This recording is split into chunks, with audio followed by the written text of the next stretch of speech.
നമസ്കാരം. മലയാള സിനിമയിൽ ഒരു കാലത്ത് അടക്കിവാണ നടനായിരുന്നു ദിലീപ്. നടിയെ ആക്രമിച്ച കേസിൽ ദിലീപ് അറസ്റ്റിലായതോടെ അദ്ദേഹത്തിന്റെ പതനം തുടങ്ങി.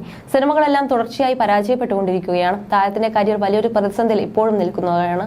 കേരളക്കാർ ഒന്നാകെ ഉറ്റുനോക്കുന്ന കേസാണ് കൊച്ചിയിൽ നടി ആക്രമിക്കപ്പെട്ട സംഭവം. വർഷങ്ങളായി നടക്കുന്ന കേസ് ഇപ്പോൾ അന്തിമ ഘട്ടത്തിലേക്ക് കടക്കുകയാണ്. ഇതിനിടെ ദിലീപിനെ അനുകൂലിച്ചും പ്രതികൂലിച്ചും നിരവധി പേരാണ് എത്തുന്നത്. ഇപ്പോഴത്തെ നടി ആക്രമിക്കപ്പെട്ട കേസിൽ 8ാം പ്രതിയായി ദിലീപിനെ പിന്തുണച്ച് രംഗത്ത് വന്ന മുൻ DGP R ശ്രീലേഖയ്ക്കെതിരെ രൂക്ഷ വിമർശനവുമായി സംവിധായകൻ ബൈജു കൊട്ടാരക്കര രംഗത്തെത്തിയിരിക്കുകയാണ്. സ്വന്തം യൂട്യൂബ് ചാനൽ റീച്ച് കിട്ടാൻ വേണ്ടി എന്ത് വിട്ടിത്തരവും കള്ളത്തരവും വിളിച്ചു പറയുന്ന ഒരാളാണ് R ശ്രീലേഖയെന്ന് ഇന്ന് കേരളത്തിൽ സർവ്വജനങ്ങൾക്കും അറിയാമെന്നും ബൈജു കൊട്ടാരക്കര വിമർശിക്കുന്നു. സ്വന്തം യൂട്യൂബ് ചാനലായ ന്യൂസ് ഗ്ലോബ് ടിവിയിലൂടെയായിരുന്നു അദ്ദേഹത്തിന്റെ പ്രതികരണം. നടി ആക്രമിക്കപ്പെട്ട കേസിലെ പ്രധാന പ്രതി ദിലീപിന് അനുകൂലമായ പ്രസ്താവന ശ്രീലേഖ കുറെ കാലമായി നടത്തി വരുന്നുണ്ട്. ആലുവ സബ് ജയിലിൽ വെച്ച് ദിലീപിനെ കണ്ട കാര്യമാണ് അവർ ആദ്യമായി പറഞ്ഞത്. ജയിലിലെ നിലത്ത് കിടക്കുന്ന ദിലീപിനെയാണ് കണ്ടത്. കൂട്ടത്തിലുള്ള ആളുകൾ പട്ടുമെത്തയിൽ കിടക്കുമ്പോഴാണല്ലോ ദിലീപ് മാത്രം തറയിൽ കിടക്കുന്നത് കാണുന്നതെന്നും അദ്ദേഹം പരിഹസിക്കുന്നു. ജയിലിൽ ദിലീപിന് എഴുന്നേറ്റ് നിൽക്കാൻ പോലും സാധിക്കുന്നില്ല. കൈകൾ വിറയ്ക്കുന്നുണ്ടായിരുന്നു. ആഹാരം കിട്ടുന്നുണ്ടായിരുന്നില്ല. ആ സാഹചര്യത്തിലാണ് അദ്ദേഹത്തിന് വീട്ടിൽ നിന്നും ആഹാരം എത്തിക്കാൻ ഞാൻ നിർദ്ദേശം നൽകിയതെന്നും ശ്രീലേഖ പറഞ്ഞു. 100 കണക്കിന് കുറ്റവാളികൾ ജയിലിൽ കിടക്കുമ്പോൾ ഇദ്ദേഹത്തിന് മാത്രം പരിഗണന കൊടുത്തത് എന്തിനാണ് ശ്രീലേഖയെന്ന് തുറന്നു ചോദിച്ചാൽ നിങ്ങൾക്ക് ഉത്തരം കിട്ടും.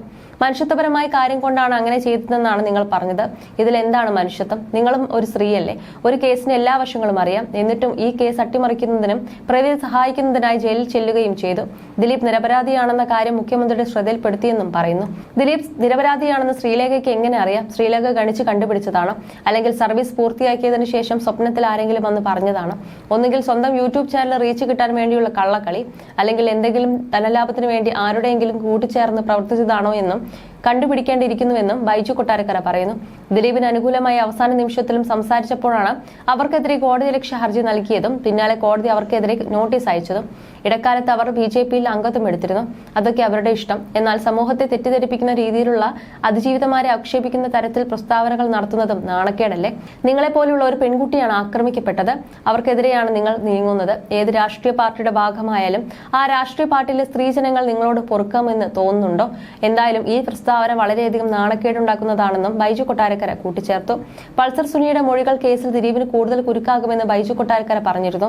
കാവ്യ മാധവന്റെ ഡ്രൈവറായി താൻ 4.5 വർഷം ജോലി ചെയ്തിരുന്നുവെന്ന് പൾസർ സുനി കോടതിയിൽ പറഞ്ഞതായിട്ടാണ് പുറത്തുവരുന്ന റിപ്പോർട്ടുകൾ.